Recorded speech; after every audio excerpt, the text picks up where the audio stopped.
ಓಂ ಶಾಂತಿ. ಇವತ್ತು ಗುರು ಪೂರ್ಣಿಮೆ ಇದೆ. ಅದರ ಪ್ರಯುಕ್ತವಾದ ಈ ವಿಡಿಯೋ ಇದೆ.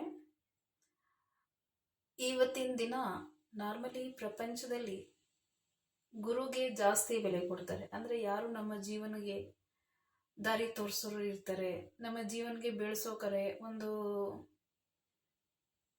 ಉನ್ನತ ಮಟ್ಟಕ್ಕೆ ಕರ್ಕೊಂಡು ಹೋಗುವ ಕಡೆ ಯಾರು ದಾರಿ ತೋರಿಸಿರ್ತಾರೆ, ಸಂಕೇತ ಕೊಟ್ಟಿರ್ತಾರೆ, ಅವ್ರದ್ದು ದಿನ ಅಂತ ಹೇಳಿ. ನಾರ್ಮಲಿ ಇವತ್ತಿನ ದಿನ ಟೀಚರ್ಗೆ, ಗುರುಗಳಿಗೆ ಜಾಸ್ತಿ ಮಹತ್ವಕ್ಕೆ ಕೊಡೋದು, ಅರ್ಥಾತ್ ಅವರಿಗೆ ಜಾಸ್ತಿ ಬೆಲೆ ಕೊಡೋದು, ಗೌರವ ಕೊಡೋದು. ಭಕ್ತಿ ಮಾರ್ಗದಲ್ಲಿ ಕೆಲವರು ಗುರುಗಳಿಗೆ ನಮಸ್ಕಾರ ಮಾಡ್ತಾರೆ, ಅವರ ಆಶೀರ್ವಾದ ತಗೊಳ್ತಾರೆ. ಶಿಕ್ಷಕಗಳಿಗೂ ಸಹ ಆಶೀರ್ವಾದ, ಅವ್ರ ಹತ್ರನೂ ಆಶೀರ್ವಾದ ತಗೊಳ್ತಾರೆ ಅಂತ ಹೇಳಿ.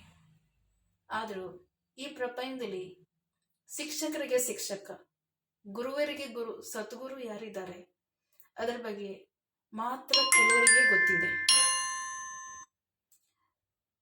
ಈಗ ಎಷ್ಟು ಜನ ಗುರುಗಳಿದ್ದಾರೆ, ಆ ಗುರುಗಳಿಗೂ ಗುರು ಯಾರಾದರೂ ಒಬ್ಬರು ಇದ್ದಾರಲ್ವಾ? ಉದಾಹರಣೆವಾಗಿ ಧರ್ಮಾತ್ಮ ಇರಲಿ, ಇಲ್ಲಾಂದರೆ ಈ ಪ್ರಪಂಚದಲ್ಲಿ ಯಾರೇ ಸಾಧು ಸನ್ಯಾಸಿರು, ಸಂತ ಮಹಾತ್ಮರೇ ಇರಲಿ, ಅವ್ರೂ ಸಹ ಯಾರು ಬೆರಳು ತೋರಿಸಿದಾರಲ್ವ, ಅವ್ರು ಯಾರು ಅದರ ಬಗ್ಗೆ ನಾವು ತಿಳ್ಕೊಳ್ಳೋಣ. ಮೊದಲನೇದಾಗಿ, ನಾವು ಹಿಂದೂ ಧರ್ಮದಲ್ಲಿ ದೇವತೆಗಳಿಗೆ ದೇವರು, ಅರ್ಥಾತ್ ರಾಮೇಶ್ವರಂ, ಕೋಪೇಶ್ವರ, ಕಾಶಿ ವಿಶ್ವನಾಥ, ಸೋಮನಾಥ, ಬದ್ರಿನಾಥ, ಕೇದಾರನಾಥ, ಪಶುಪತಿನಾಥ, ಇದೆಲ್ಲ ಕಡೆ ಶಿವಲಿಂಗ ಇದೆ. ಅಂದರೆ ಶಿವಲಿಂಗಕ್ಕೆ, ಲಿಂಗಕ್ಕೆ ಮಾತ್ರ ಅಲ್ಲ, ಜ್ಯೋತಿರ್ಲಿಂಗ ರೂಪದಲ್ಲಿ ಪೂಜೆ ನಡೀತಾ ಇದೆ. ಸಂಸ್ಕೃತ ಭಾಷೆಯಲ್ಲಿ ಜ್ಯೋತಿರ್ಲಿಂಗಂ ಅಂತ ಹೇಳ್ತಾರೆ. ಅಂದರೆ ಪರಮಾತ್ಮ ಜ್ಯೋತಿ ಸ್ವರೂಪ, ಅವರಿಗೆ ಲಿಂಗ ರೂಪದಲ್ಲಿ ನಮ್ಮ ಭಾರತ ದೇಶದಲ್ಲಿ ಹಿಂದೂ ಧರ್ಮದ ಪದ್ಧತಿ ಅನುಸಾರ ಪೂಜೆ ಮಾಡ್ತಿದ್ದಾರೆ. ಆದರೂ ಬೇರೆ ಬೇರೆ ಧರ್ಮ ಕಡೆ ಬರೋಣ, ಅವ್ರಿಗೂ ಸದ್ಗುರು ಯಾರಾದರೂ ಇದ್ದಾರಲ್ಲ, ದಾರಿ ತೋರಿಸೋರು. ಉದಾಹರಣೆಯಾಗಿ ಮುಸ್ಲಿಮ್ಸು, ಅಲ್ಲಾಹ್ ಒಂದು ನೂರು ಅಂದರೆ ಬೆಳಕು, god is light, Yesu Krista ಹೇಳಿರೋದು. ಗುರುನಾನಕ್ ಹೇಳಿರೋದು ಏಕೋ ಓಂಕಾರ, ಅಂದರೆ ಅವರೊಬ್ಬರೇ ನಿರಾಕಾರಾಗಿದ್ದಾರೆ, ಅವ್ರ ನಾಮನೇ ಸತ್ಯವಾಗಿದೆ, ಸತ್ನಾಮ್ ಅಂತ ಹೇಳಿರೋದು. ಮತ್ತೆ ಗುರುನಾನಕ್ ಇನ್ನೊಂದು ಶಸ್ತ್ರೀಯ ಕಾಲ ಅಂತ ಹೇಳಿರೋದು, ಪರಮಾತ್ಮನೇ ಸತ್ಯವಾಗಿದ್ದಾರೆ, ಶ್ರೇಷ್ಠವಾಗಿದ್ದಾರೆ, ಮತ್ತೆ ಅವರಿಗೆ ಸಾವಿಲ್ಲ. ಅಂದರೆ ಜ್ಯೋತಿ ಸ್ವರೂಪಿಗೆ ಸಾವಿಲ್ಲ, ಅವರೇ ಸತ್ಯಂ ಶಿವಂ ಸುಂದರಂ ಆಗಿದ್ದಾರೆ. ಮತ್ತೆ ಹೊರದೇಶಗಳಲ್ಲಿ ಬೆಳಕಿನ ಸ್ವರೂಪಕ್ಕೆ ಕಾನ್ಸಂಟ್ರೇಟ್ ಮಾಡ್ತಾರೆ, ಅಂದರೆ ಪರಮಾತ್ಮನೇ ಬೆಳಕು ಸ್ವರೂಪ, ಲೈಟ್ ಸ್ವರೂಪನೇ. ಮತ್ತು ನಮ್ಮ ವಿಶೇಷವಾಗಿ ಕರ್ನಾಟಕದಲ್ಲಿ ಅಕ್ಕ ಮಹಾದೇವಿ ಇರಲಿ, ಬಸವಣ್ಣ ಇರಲಿ, ಅವರು ಜ್ಯೋತಿ ಸ್ವರೂಪಿಗೆ ಧ್ಯಾನ ಮಾಡೋದ್ರಿಂದ ಸಾಧಾರಣ ಆತ್ಮದಿಂದ ವಿಶೇಷ ಆತ್ಮ ಆದರು. ಅರ್ಥಾತ್ ಗಾಯನ್ಗೆ, ಪೂಜನ್ಗೆ ಯೋಗ್ಯ ಆದರು, ಮಾದರಿ ಆದರು ಅಂತ. ಮತ್ತೆ ಸಾಯಿಬಾಬಾನು ಏನು ಹೇಳಿದ್ರು, ಎಲ್ಲರೂ ಮಾಲೀಕ್ ಅವರೊಬ್ಬನೇ, ಸಬ್ಕಾ ಮಾಲೀಕ್ ಏಕ್ ಅಂತ ಹೇಳಿ.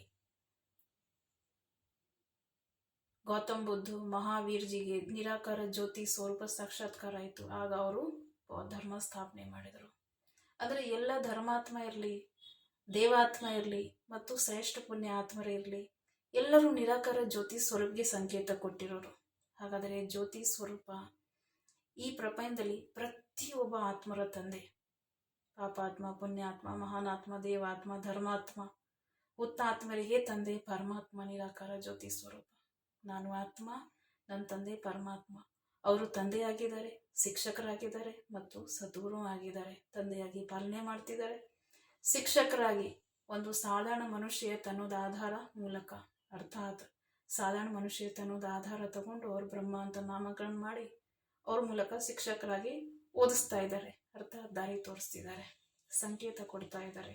ಮತ್ತು ಸದ್ಗುರುವಾಗಿ ಜೊತೆಲೇ ಕರ್ಕೊಂಡು ಹೋಗ್ತಾರೆ, ಇದನ್ನು ಸಹ ಅವರು ಮಾತು ಕೊಟ್ಟಿದ್ದಾರೆ.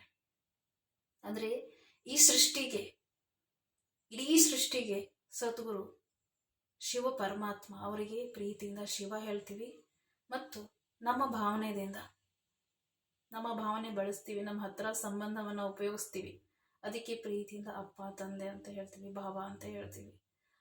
ಗುರುವರಿಗೆ ಗುರು ಸದ್ಗುರು, ನಮ್ಮ ಶಿವಬಾಬಾ ಅಂತ ಹೇಳಿ. ಅವರು ಉದಾಹರಣೆಯಾಗಿ ನಮಗೆ GPS ಥರ ಕೆಲಸ ಮಾಡ್ತಿದ್ದಾರೆ.